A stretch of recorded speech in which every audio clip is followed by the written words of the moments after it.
It surrounds us. It's everywhere. Tonight, you will hear from the people who live and work within these highly active locations, all in the efforts to discover America's most haunted.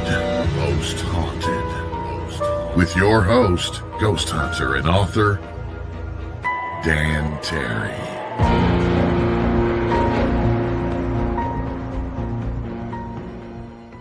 Good evening, boys and ghouls. I am Dan Terry, your ghost host with the most haunted. And let me ask you something. Are you troubled by strange sounds in the night? Or spooks or specters or spirits roaming your halls? Yeah, okay, I stole that from Ghostbusters, but it's my favorite movie. What can I say? So, my guest tonight is Margie K., who is the Grand Dame of the Unex Network, and Violet Wisdom, who recently put out a book, How to Research a Haunted House.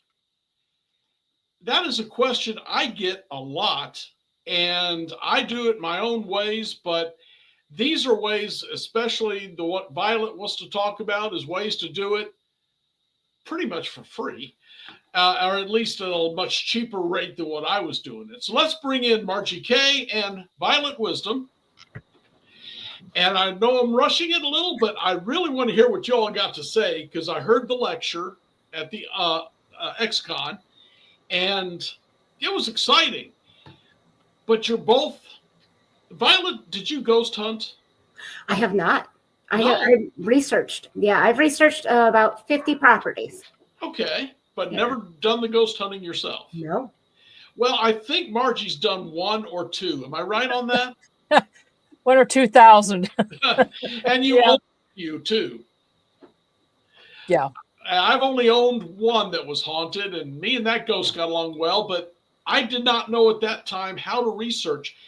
The house had literally been, according to the neighbors, brought over from across the river on a barge, carried up the hill and placed on the foundation over 100 years before I owned it, starting about 1999, 2000.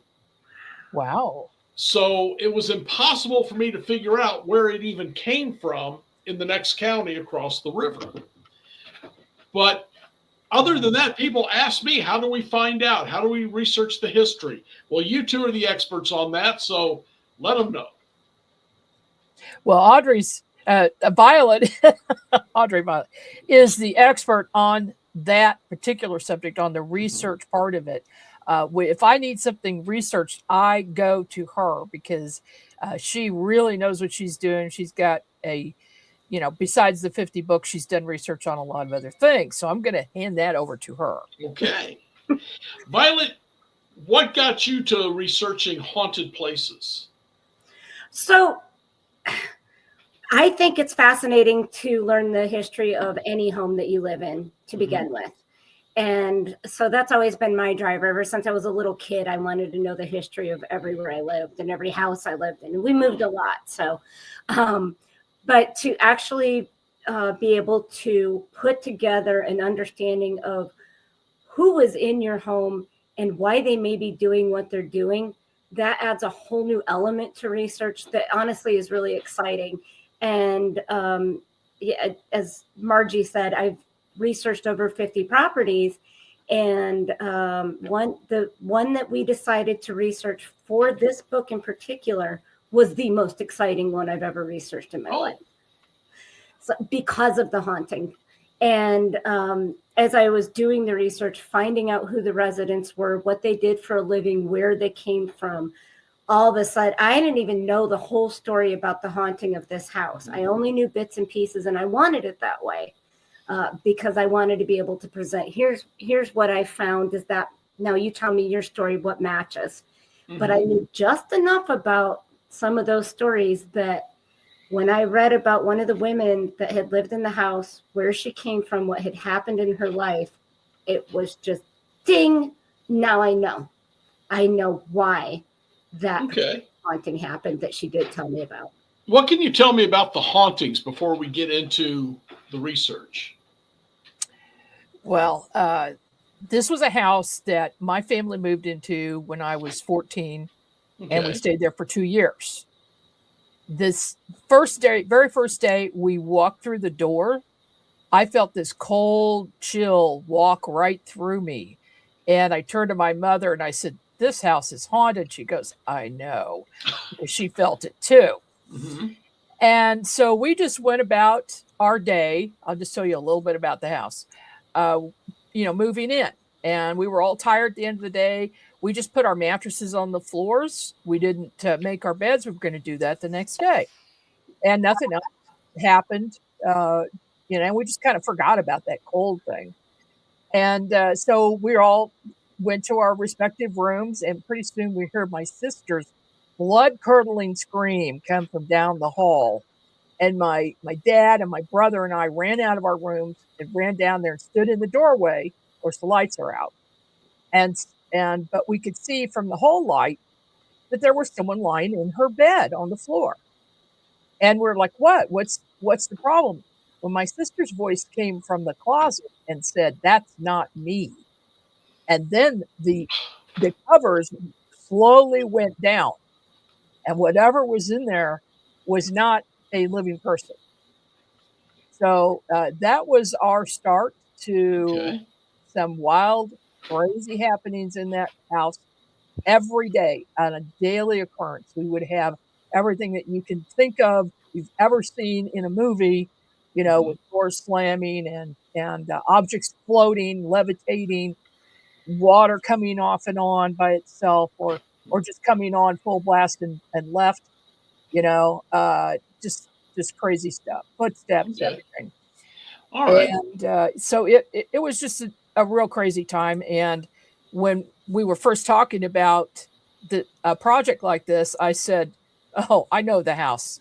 That would be perfect because I want to know the truth about what happened and who lived there." Because we've been told stories. It turned out that they were like half true. There was half truth to it, and Okay. Violet, of course, found the truth.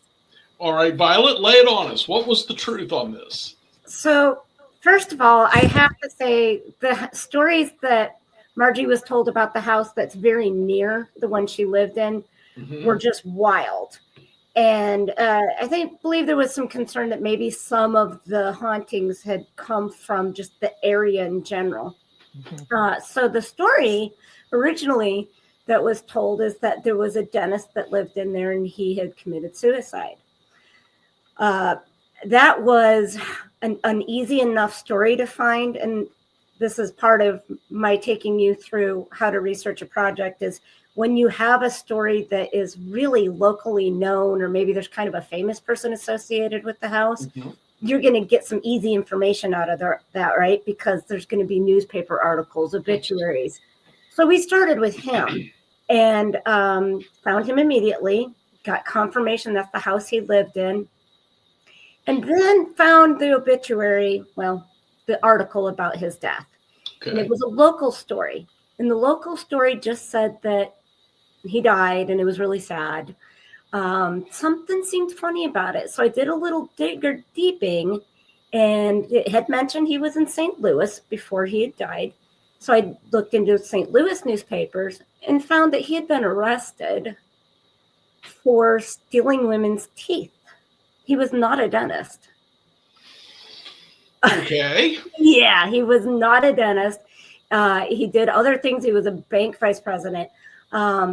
He finally got arrested when a woman called the police. He was offering to do free dental work. It's really odd, but she let him do it. And while he was doing it, he tore her tooth out. When the police got to his hotel or apartment, wherever he was staying, they found containers of teeth in it. So, yeah, that's pretty creepy. Yeah, I think so. So that's where it started.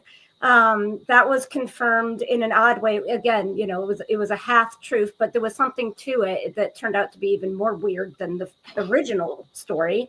And then the story about her sister. I found that a woman had lived in the house. She was a widow, and she was had immigrated from France. She had a young daughter, and this is when the hair stood up on the back of my neck. her young daughter's name with the same name as Margie's sister. Mm-hmm. Yeah. And she had seen an old woman in her dressing room, in her dressing table mirror one day. She was sitting at her dressing table. She sees an old woman and she turns around to look. She thought a person was standing there, and she had on a black dress with a high neck collar. Which would have been very French. Mm-hmm. Yes. And then to boot, I was able to find out what she did for a living, and she was a seamstress. And Margie's mother is an incredible seamstress. Her mother was there. There was just there were too many coincidences for this woman's ghost to not want to connect with that family. Okay. So, how did you find the information? How does people find that kind of stuff? So there are so many different places to do this. You don't find it by just typing it in the internet and hitting enter. I take it newspapers.com isn't that great either, because it can be. It can be. It depends. There's more than one newspaper site. There's different versions of newspapers.com in these newspaper sites. So you can get some free from your local library sometimes with your library card.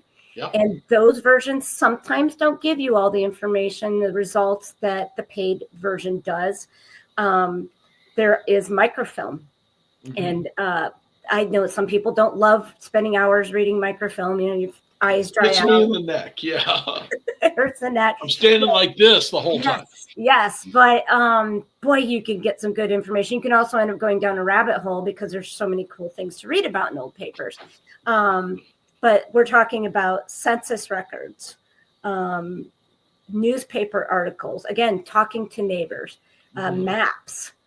There's a plethora of information out there. Historic property designation nomination forms that are PDFs and they're free online. A lot of times what happens when you type something in and hit enter is you're going to see these results that come up and their websites offering to give you the answer to your question, and you pay for that. Yeah. And real often it's free. Okay. So, yeah. No, I've seen those ads. I just don't trust them. So I've never used them. So you can't go somewhere else to find it for free. Usually they're government sites, right, Violet? Real often they're government sites. You have national archives, you have state archives, and then you have even a free genealogy website that you can search on. And then again, there's literally just your library where you go in and you can pull microfilm from newspapers and census records and all kinds of information. City indexes are physical books. We're already past the phone book era, which is so crazy. You know, we all grew up with phone books and now we don't have those. Well, there was a predecessor to the phone book. There was the city index or the city directory. And you can actually get quite a bit of information out of that. You have to have something first. You either have to know the address or the person, but they're a great resource. And so, yeah. How did you find it with Goodspeed? What's that? The book Goodspeed. Missouri had Goodspeed. Oh, at least Eastern Missouri did. Okay. And they got into the history, but they had one where they talked about a guy that everyone thought was a wizard. So that's, I don't know. I'm suspicious of any regular state publication that talks about a guy being a wizard. That was related to the Morse Mill project. So. Aha. Well, I can tell you that when you get into, especially 19th century names, they can be pretty eclectic. They're very original. Okay. So I need to write them down every time I see them so I have characters for my next novel because they are good. Okay, so what else did you find on this house? Anything more to add to that? So I'll let Margie tell you about the doctor. Oh, yeah. Okay. Well, when I lived there, we found out from neighbors and actually from one of my school instructors that a doctor owned the house in the early 1900s. And he had turned it into somewhat of a hospital. Okay, now And just to be sure, this is a real doctor, not another. yes, no, this would have been a real doctor. Okay. And so the house was big. It's like 3,700 square feet. Mm-hmm. There were lots of rooms, and there were plenty of bedrooms where you could easily fit 4 or 5 people in separate beds in there. Okay. So, and the other kind of telltale sign that was true is that there was an elevator in the house, an old elevator that still functioned.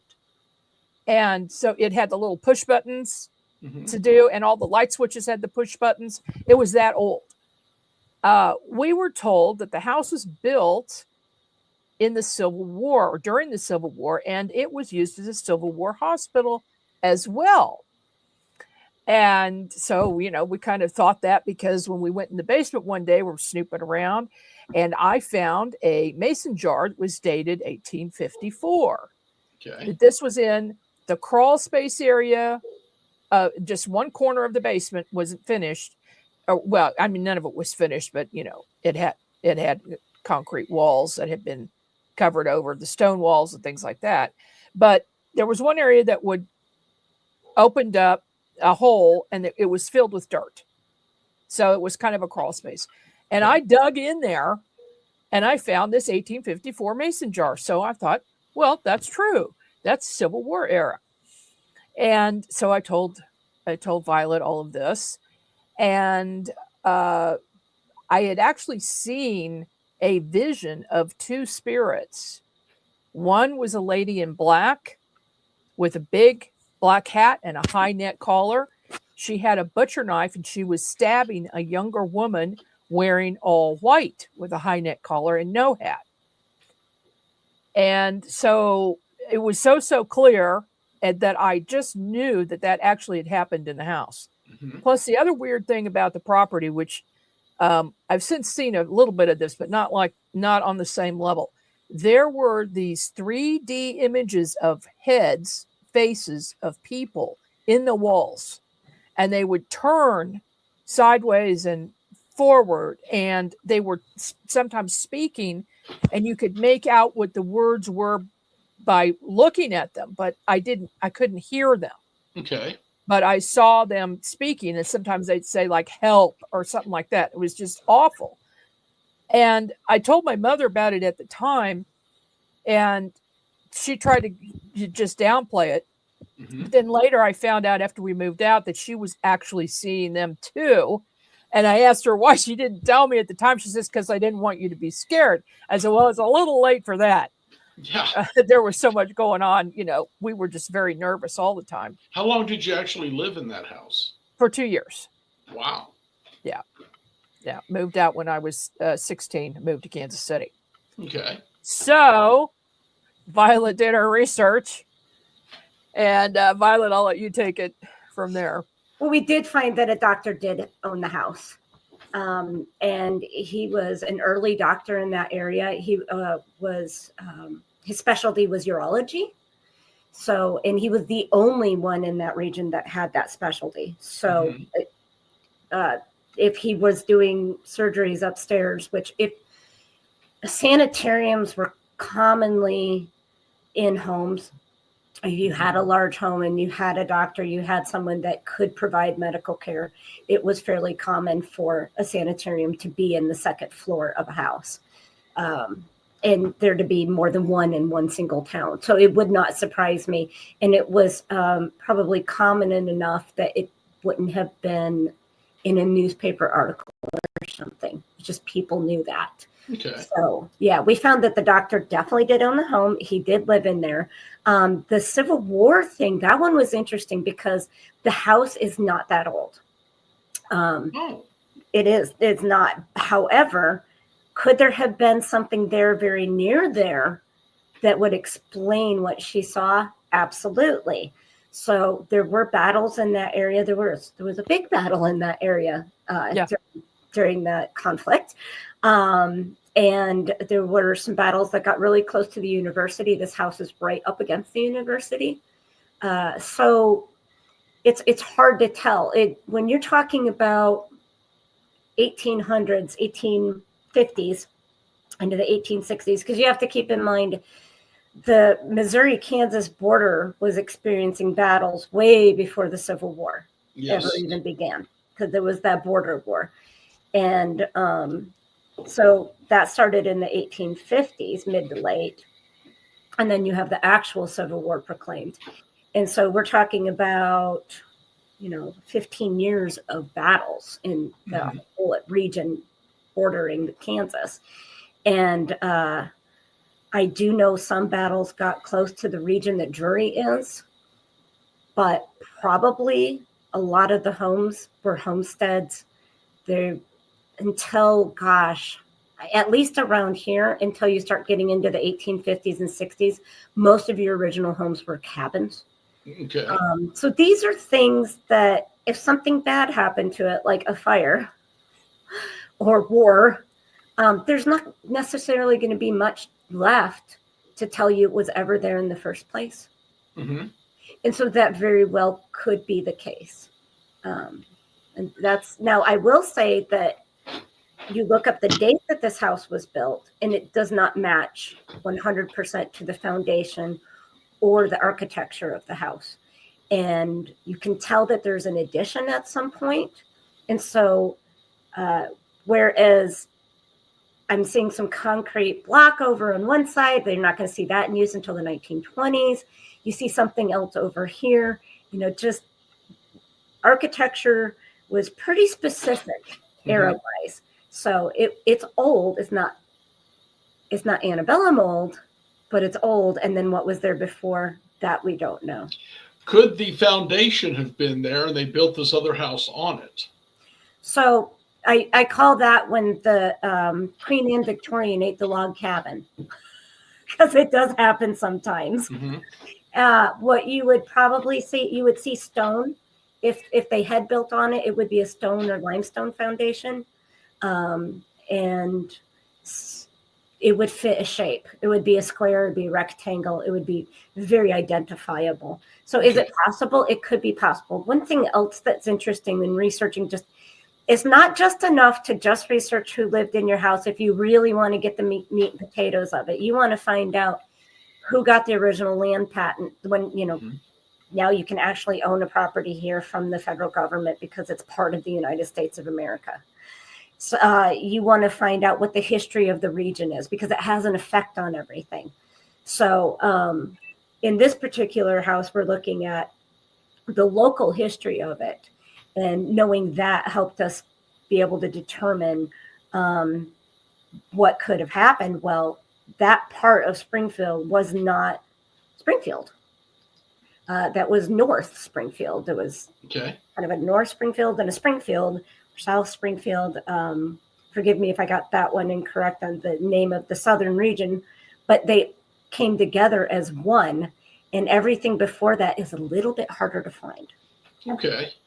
So we're talking around the time of Wilson's Creek, when General Lyon was fighting down in that area. Exactly. That was very bloody, very nasty fight. And if I remember right, they just tossed both sides' bodies into the same pit and covered them over for a while. And then went back, got the Unions, put them in the cemetery, left the Confederates. Yeah, real often you'll see they'll separate them like that. Sometimes, such as the Battle of Lone Jack up in our area, there are two long rows where that battle had taken place. And one row is where they put the Union soldiers, and the other row is where they could put the Confederate soldiers. And then it was up to the daughters or the sons of either Confederacy or the Union to put a marker in at the end. So that's how that typically will work. So most of those markers were probably incorrect anyway.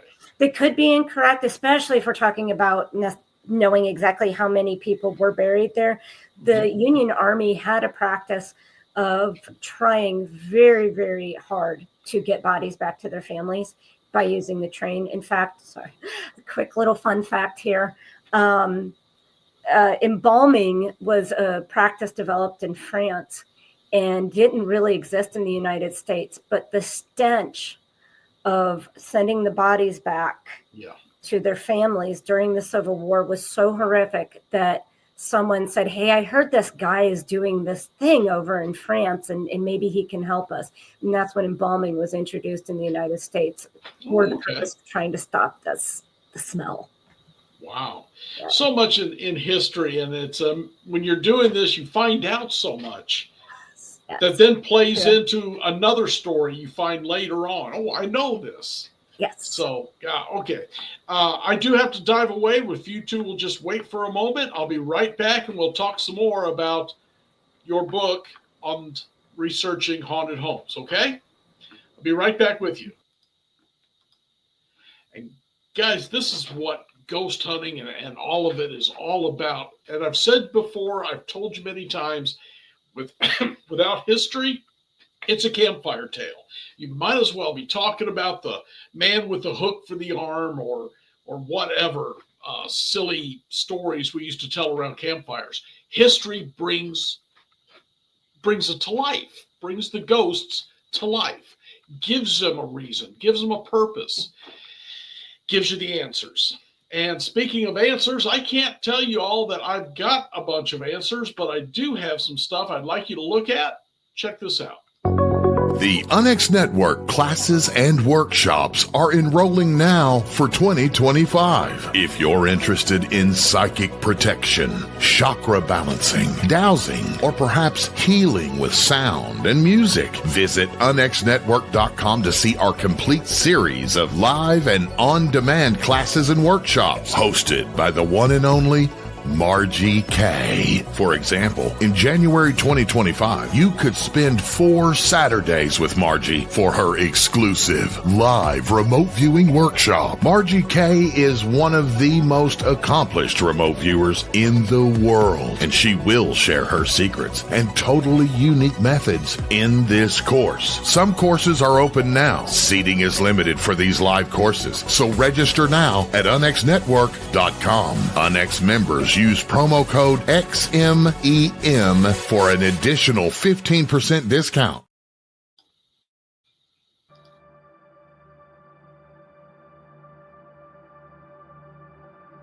Unlock the mysteries of the spirit realm with the new book, Meeting Wallace. In this channeled work by renowned psychic medium Larry Costa, the reader will delve into the profound wisdom of his spirit guide, Wallace. Together, they share the transformative journey of harnessing psychic powers from the celestial plane. Discover the extraordinary psychic gifts that have empowered Larry on his path and immerse yourself in a thought-provoking and awe-inspiring read. Meeting Wallace is a groundbreaking endeavor, and it is a perspective seen through the eyes of a spirit guide. Discover the wisdom of the spirit realm alongside actual photographs of ghosts and spirit guides. Get the book Meeting Wallace by Larry Costa at Amazon.com.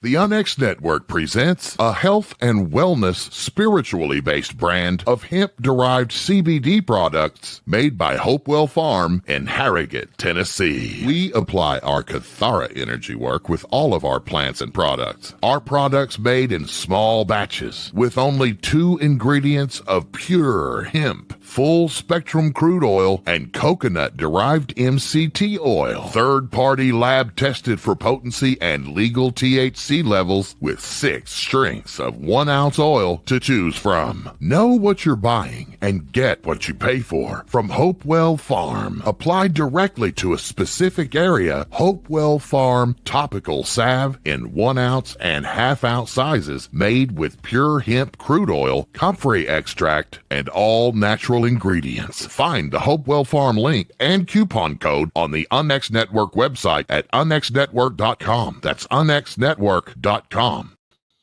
All right, friends. I do want to just talk a little bit about the first one on the workshops, because if you saw, she's doing one in January on remote viewing. Well, I had a remote viewer on the show, and I believe that show is going to be coming out next week, if I remember correctly. And the day before, I sent her an address and asked what she saw, and she remote viewed my property. She was telling me about a sign that nobody knows. My wife and I put it there. My wife actually put it there just recently. She talked about the trail going back and then talked about a wooden structure.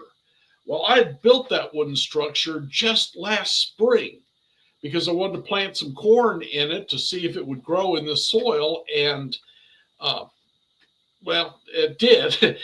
But I just planted, I just built that. It's not on any maps. It is not on any satellite photos. I never mentioned it because it really looks hokey, but it worked. Seriously, the stuff works. I've been listening to remote viewers all the way back to Art Bell back in the 80s when I was working midnight shifts. But it's real. You really might want to check into it. And speaking of which, let's bring Margie and Violet back on and get back onto the ghost stuff. So you have the house, you're researching it. Where did you find this information and how do these folks find it? I utilized all of my resources. And they're, like I said, they're all listed out there. And, you know, most of it is actually going to these different sources to get the information and how to search best. There's good ways to search. There's not so good ways to search. What to watch out for. You know, we were talking about this before the podcast. Sometimes addresses change. In fact, that happened with the elevator house. Mm-hmm. So we started researching the house number and what's going on? This doesn't make sense. All this information we're getting on this address.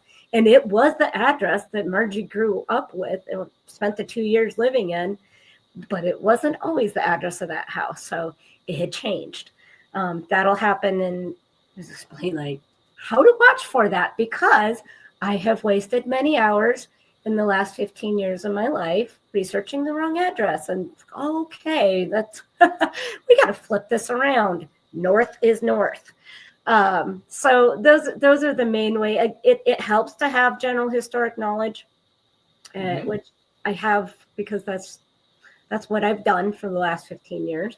But again, talking to neighbors, you talk to your neighbors. If you hadn't talked to them, would you have known that your house had been moved? No. It was a little old lady who lived right next door, and her father had told her that back in 1901, he watched them bring it up the hill after it crossed the river on a barge. So she was reciting what her father had told her. That and believe it or not, that was a fairly common practice at that time. Oh, yeah. So it went on for decades that it was a really common practice. We actually had in that town a place called the Annabelle Church, which had started in the next town down. When that town was flooding, it was a black church. The black folks in the area hauled it down, tied ropes to it, and drug it up a cliff, and then put it on a foundation on top of the hill. And it's currently being rebuilt now. It was in deplorable condition, but it is marked as the Annabelle Church, because Annabelle was the girl who was pushing them to get it done that way. How cool. So, yeah, it happened a lot in that town because we were right on the Missouri River. That makes sense. Yeah. So having some general knowledge, talking to neighbors. Sometimes you can get lucky and talk to a family member.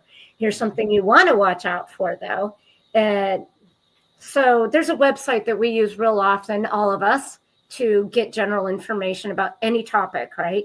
Mm-hmm. And it's a good place to start. Is it always 100% correct? Not necessarily. Well, that's the same with your local history books, whether they were written in the teens or the 20s, or there were a lot of them that was popular in the 80s to update local history books. They're a great place to start. Is everything 100% accurate? Not necessarily, but it's, go from there. Okay. And the book you've written, which is How to Research a Haunted House, has those places they can go to in it. Yes. Okay. It has them all not only listed, where to go to them, and then how to best utilize them. Margie, is there any other stories from that house that Violet was able to come up with a historical reason for? I can't think of any in particular at the moment, but one thing in my research, I found out when I was in Springfield recently for XCon. Of course, you were there too. Yeah, I And remember I seeing thought you there. something told me I didn't really need to go by, but for some reason, the photos of the house that I'd had from the last time I was there were missing off of my computer. And so I thought, well, I'm just going to swing by, take some more pictures of the house. And what I noticed every time I've gone back there, I've gone back several times, there's like this wall of energy you drive through on that street. And it turns into something heavy and dark as you get onto that street. And it goes all the way down the block. So I thought, I'm going to check into some neighboring areas besides the dentist's house, which is also very dark. But right across the street is Drury College. Well, it turns out I get on the internet, thank you to certain apps. Drury is very haunted. Okay, And I've the heard those stories. being probably, the battles that were there. But then also there's another it's a famous haunted house built out of stone that's only a few blocks away from the house where I lived in. And so I drove by, I took a few pictures, and that heavy feeling remained in that whole area where I was. So, I mean, I'm a sensitive, and I could just feel this heaviness, and it felt to me like all of this negativity of things that happened in the past was like feeding each other, that like the entities were feeding off of each other and creating this more powerful energy, if that makes any sense. It's not something I can prove, but I think it would be worthwhile to have some other psychics go into that area and see what they feel, because there's definitely something dense there. Okay. Violet, what's your opinion on some of that? The other house there, could that be possibly related somehow? I would think so. And I would definitely, as you have time, if you had a situation like that, start researching the other houses. It's all public information. Everything that you're getting is public information outside of a personal story, a donation of a personal photograph for you to look at. It's all for anyone to see. The 1950 census is the most recent. Obviously, we've had censuses since then, and that is not available because anyone could still be alive that's listed there, and you have identity theft issues, things like that. So every 72 years it comes out. I would look into the other areas for sure. Even some of the things that are odd about my own property. My house is 19 years old. Okay. So it has nothing to do with my house, probably. It has to do with where I live. Okay. The other day, about 2 weeks ago, I guess, a friend of ours, Linda, did a remote viewing of my house, and there is an old cemetery. And that's one of the reasons I bought it, was this old cemetery was here. This one has 2 stones with names, and all the rest are just rocks. Sometimes they chiseled the rocks out to kind of look like a gravestone. A neighbor comes onto my property one day. I'm actually out there with my granddaughters. See him. I've never seen him before. He's walking up the trail. So I go talk to him, and he said that his wife's family used to own this property. And so they were growing tobacco here.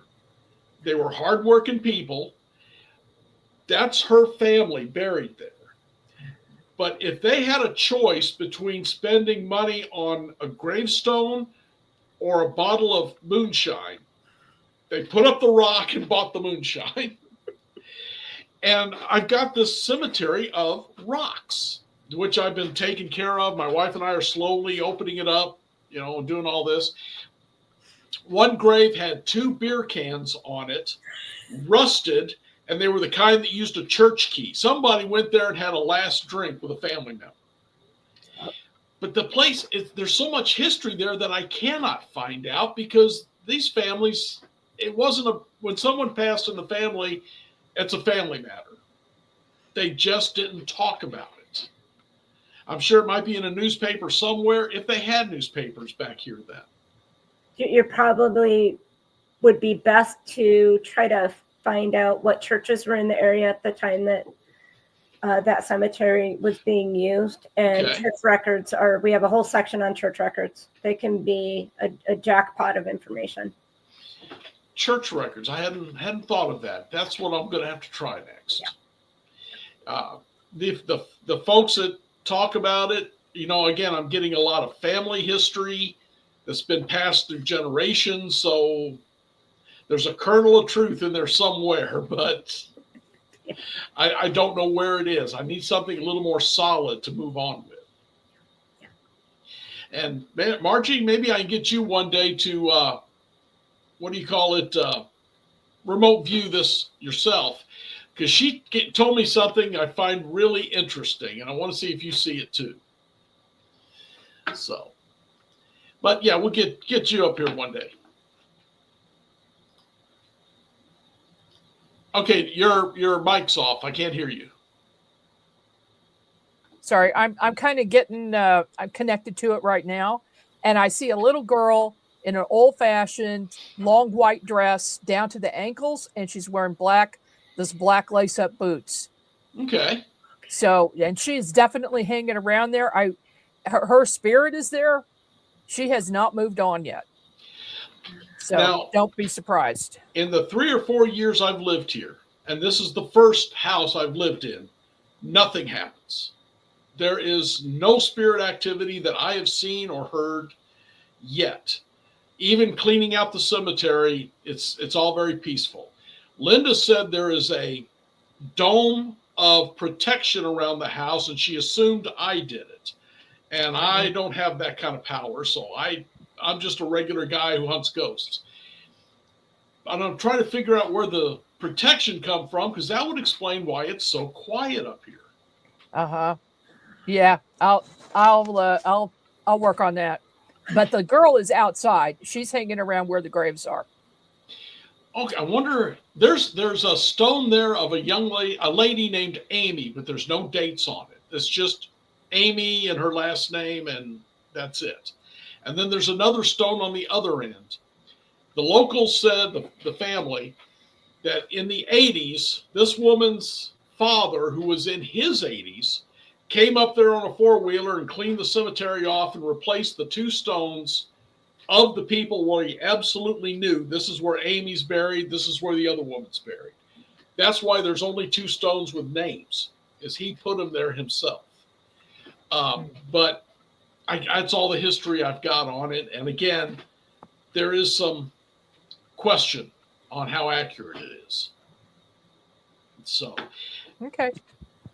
Violet, any way you know of other than finding out church records, and if the churches are gone, where would I find those records at?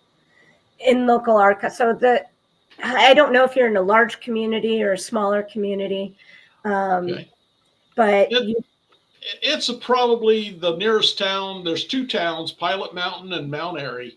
Mount Airy is Andy Griffin's hometown.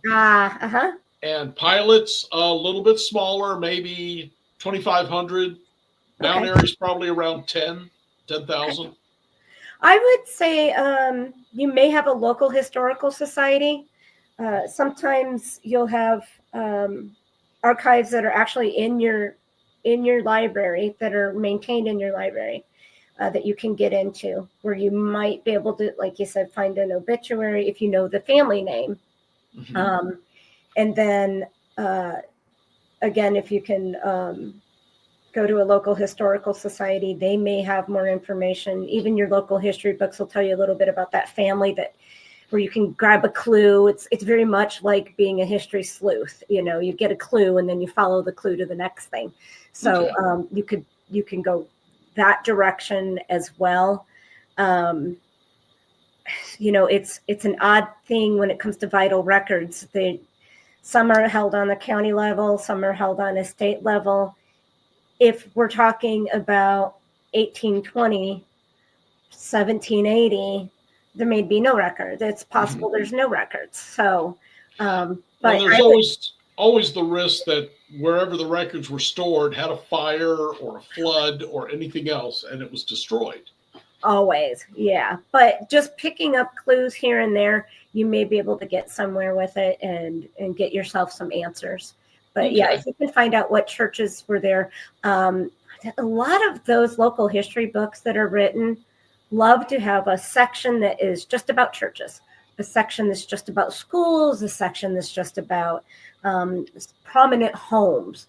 And so they kind of break it down, and that's the format that a lot of those books use. So even if you can find the names of the churches, even just dominant religions, and then Ancestry.com, if you can use your library version, if your library has one, you can do some research on the family name there.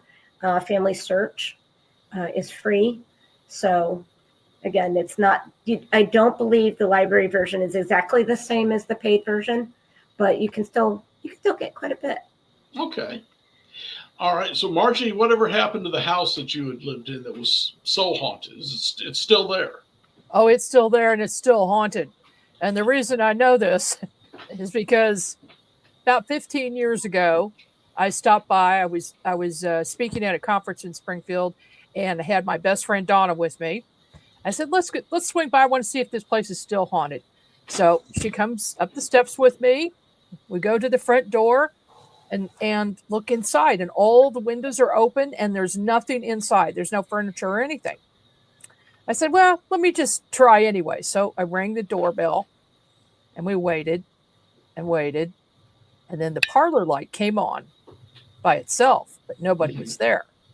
And then around the corner comes an old lady in a black dress with a high neck collar, long dress, old fashioned, with a cane, comes around the corner. We're both thinking this is a live person because she was solid.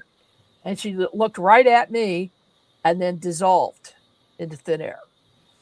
And my friend Donna says, well, that's enough for me. And she took off for the car.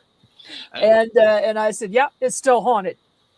And do you believe that's the same one that you had seen as a younger girl? I do.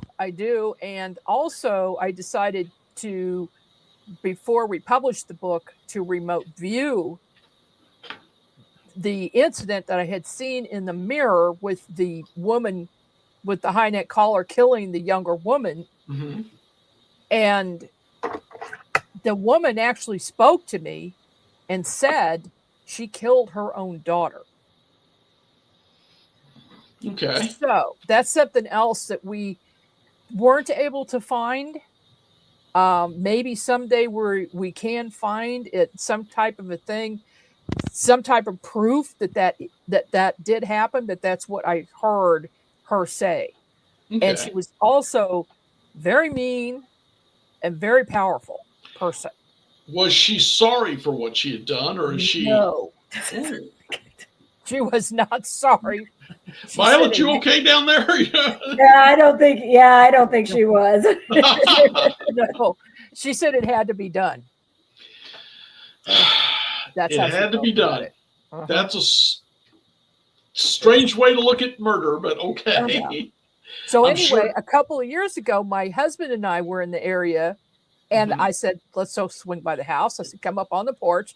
Okay, it's vacant again. There's nothing in the house except a pile of books. So I ring the doorbell, and we're waiting, and the parlor light comes on by itself again, and nothing else happens. And I could just feel the presence, but it was almost like that woman was like mocking me. She's like, I'm not going to do it this time. Okay. I'm not going to show myself. And we left. And my husband says, well, that was kind of weird, that light coming on by itself. Yeah, it's still very haunted. And I'll bet that's why the owners can't rent it out. Because the owners don't live there, they rent it. And so obviously people don't stay in there very long. Violet, you ready to go there? Ready to... No way. No, you know what? I'll sit in the car and Margie, No, I don't want to go back in the house. And I'll have my phone. Well, if you change your mind, let me know. If I'm down in Missouri, I would love to go there myself.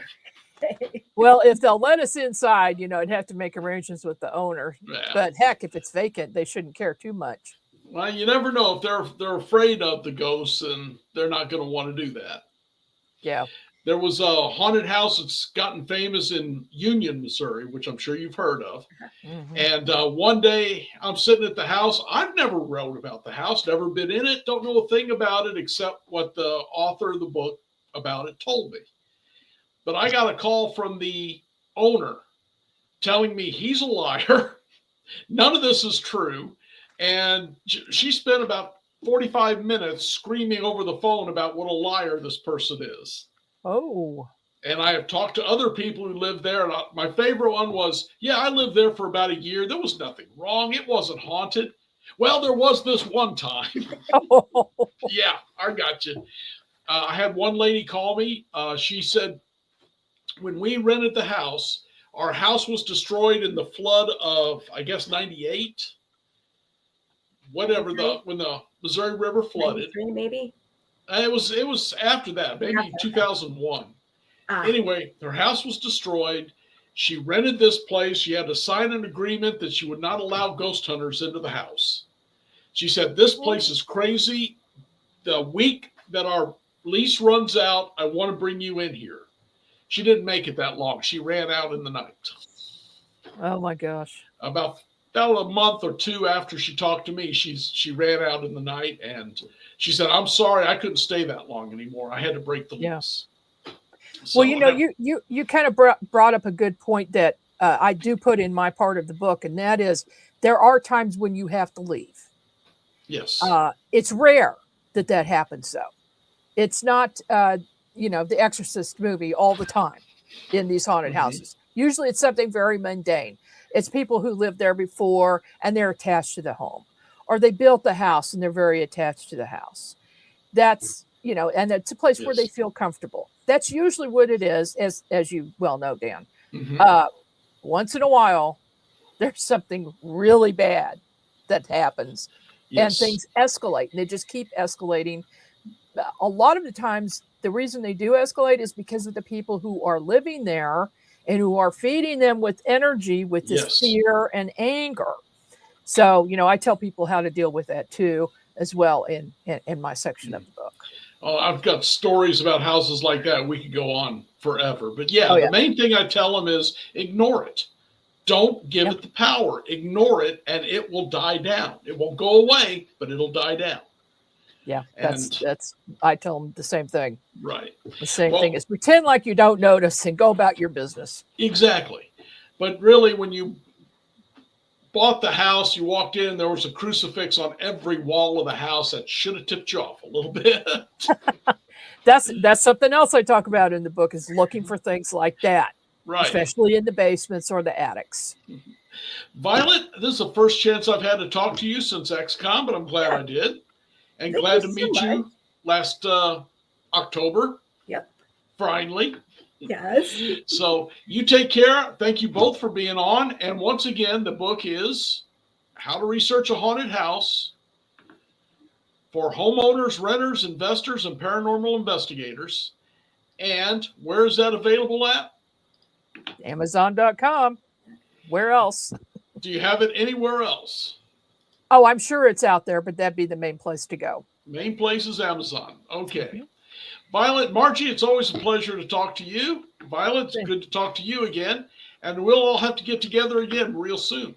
Absolutely. We will. Thank you, Dan. All right. You guys take care. Hey, do want to remind people, if you have a ghost hunter in your life, Christmas is coming. There's what you need. That book, right? Yes. Absolutely. Tells them what they need. All right.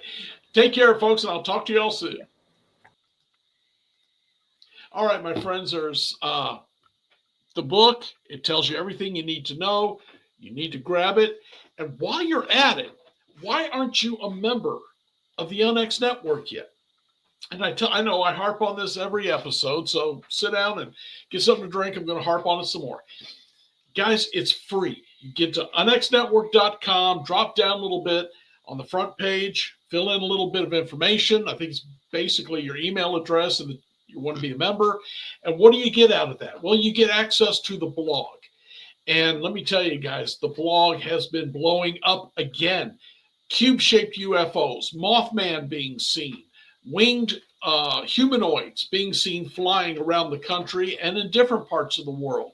I think there was one today or yesterday, and I can't remember what it was about, but it popped up. It was, again, a UFO-related one. And on top of that, you get the newsletter, which I think comes out several times a month, if not a week. And, of course, the main thing we got to talk about is when you get access to the magazine. Now, if you're a member, this magazine comes through to your email once a month. These are some older ones. But the one on the left, I had 2 stories on about the haunted battleship North Carolina and legends of Halloween.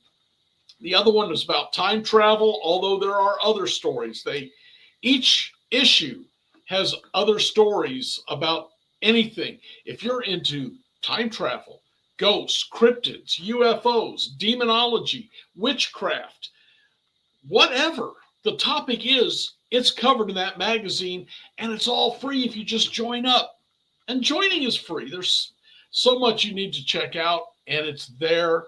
Again, just like Violet was saying, so much of this information costs little or nothing. So you need to join up. Remember, onxnetwork.com, put your information in, and you're a member. And I guess that's about it for me for this week, my friends. So thank you all. You all stay warm. I know it's cold where I'm at. So you all stay warm. And I guess most important of all, you all stay spooked, okay? Good night. While